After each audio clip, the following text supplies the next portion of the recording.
রমজান মাসের ২৬ তারিখ রাত। আকাশে চাঁদ নেই, কিন্তু তারাগুলো এত উজ্জ্বল যেন মনে হয় আজ রাতে তারাই পথ দেখাবে। ছোট্ট মফস্বল শহর নদীপুর। শহর বলতে হাতে গোনা কয়েকটা পাকা বাড়ি, একটা হাট, একটা স্কুল, আর মাঝখানে মাথা উঁচু করে দাঁড়িয়ে নুরুল ইসলাম মসজিদ। এই মসজিদেই এলাকার মানুষ প্রজন্মের পর প্রজন্ম ধরে নামাজ পড়ে আসছে। রমজানে তারাবির পর মসজিদের বারান্দায় বসে চা আর গল্প, এটাই এখানকার রীতি। সেই রাতে তারাবির নামাজের তৃতীয় রাকাতে রাফি প্রথম লক্ষ্য করল তাকে। পেছনের সারিতে একটু কোণে একজন মানুষ দাঁড়িয়ে আছে। সাদা পাঞ্জাবি, মাথায় টুপি, কিন্তু মুখটা কোনোভাবেই স্পষ্ট দেখা যাচ্ছে না। মসজিদে আলো কম নয়, তবু মানুষটার চেহারাটা যেন ছায়ার মধ্যে। রাফির বয়স ১৭।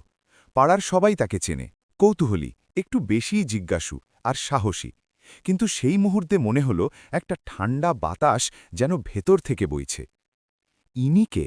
এই এলাকায় তো কাউকে দেখিনি কখনো, মনে মনে ভাবল রাফি। নামাজ শেষে যখন সালাম ফিরালো, পেছনে তাকিয়ে দেখল মানুষটা নেই। পরের দিন সেহরির পর ফজর নামাজে এসে রাফি আবার দেখল তাকে। এবার একটু ভালো করে লক্ষ্য করল। বয়স্ক মানুষ, হয়তো ৫০-৬০-এর কাছাকাছি, সাদা দাড়ি, হাতে একটা পুরনো তসবি। নামাজে দাঁড়ালে মনে হয় পুরো পৃথিবী ভুলে গেছেন, এত গভীর একাগ্রতা। কিন্তু অদ্ভুত ব্যাপার হল, নামাজ শেষ হওয়ার সাথে সাথেই তিনি উঠে চলে যান। কারো সাথে কথা বলেন না, কেউ চিনতেও পারছে না তাকে। রাফির বন্ধু তামিম বলল, আরে ছেড়ে দে, কোনো পথিক হবেন, রমজানে অনেকেই আসে। কিন্তু রাফির মন মানল না। সেই রাতে তারাবির পর রাফি মসজিদের ইমাম হজরত মাওলানা আব্দুর রাহিম সাহেবকে জিজ্ঞেস করল।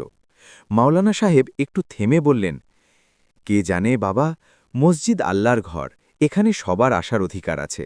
আমি দেখেছি তাকে, কিন্তু নাম পরিচয় জিজ্ঞেস করিনি। তারপর একটু মৃদু হেসে বললেন, তবে একটা ব্যাপার লক্ষ্য করেছি, উনি যেদিন থেকে আসছেন, মসজিদের ভেতরে সকালে কেউ একজন পানি ঢেলে রাখছে ফুলের গাছে, মেঝে পরিষ্কার থাকছে, অথচ আমাদের কেউ করছে না। রাফির চোখ বড় হয়ে গেল। রমজানের ২৭ তারিখ রাত, লাইলাতুল কদরের সম্ভাবনাময় রাত। মসজিদে সেই রাতে বিশেষ ইবাদতের আয়োজন। ভোর পর্যন্ত নামাজ, তেলাওয়াজ, দোয়া, মানুষে ভরপুর। রাফি সিদ্ধান্ত নিল, আজ রাতে সে বের হবে না। সে লুকিয়ে থাকবে এবং দেখবে রহস্যময় মানুষটি আসলে কি করেন। রাত ৩টের দিকে মসজিদ প্রায় ফাঁকা হয়ে এলো। রাফি ঘুমের ভান করে একটা কোণে বসে রইল, চোখ আধ বোঝা করে। তারপর সে দেখল যা দেখার কথা ছিল না। মানুষটি মসজিদের একটা পুরনো কার্পেট তুলে তার নিচ থেকে একটা ছোট বস্তা বের করলেন। ভেতরে কি আছে রাফি বুঝতে পারল না। তারপর তিনি ২ রাকাত নামাজ পড়লেন। এত দীর্ঘ, এত অশ্রুসিক্ত সেজদা যে রাফির বুকটা ভারী হয়ে এল।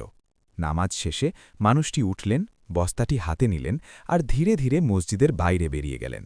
রাফি পিছু নিল। বাইরে এসে রাফি দেখল মানুষটি মসজিদের পাশের সরু গলিতে ঢুকলেন। সেই গলিতে কয়েকটা গরিব পরিবার থাকে।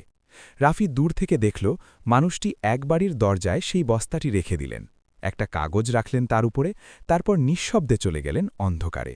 রাফির বুকটা ধপ করে উঠল। সে সেই বস্তার কাছে গেল। কাগজে লেখা ছিল শুধু, রমজানের শেষ ১০ রাতে যে দান করা হয়, সে দানের সাক্ষী কেবল আল্লাহ।